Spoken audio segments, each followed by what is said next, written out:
আমাদের বুকির পথে না ভারতের ট্রেন যাবে।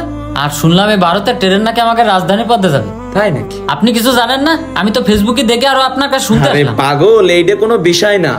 আমাদের দেশের উপর দিয়ে ইন্ডিয়ান ট্রেন চালু হবে, কথা বুঝেছিস? এতে তো আমাদের ভালো হবে, আমাদের দেশের কর্মসংস্থান বাড়বে, দেশের উন্নতি হবে। এগুলো নিয়ে এমন কোনো কিছু না, তোরা যা ভাবতেছিস তা না। ভাই আপনি কর্মসংস্থান বাড়ানোর কথা করছেন, আপনি একটা শিক্ষিত মানুষের মূর্খর মতন কথা বললেন না।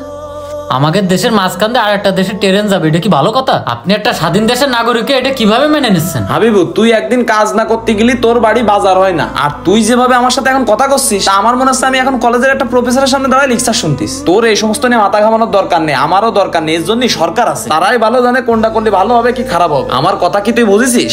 ভাই আপনার কথা কি হচ্ছে? আমরা মাথা ঘামাবো ছাড়া কারা ঘামাবে? আমরা তো এই দেশের নাগরিক, এই দেশ তো আমাদের।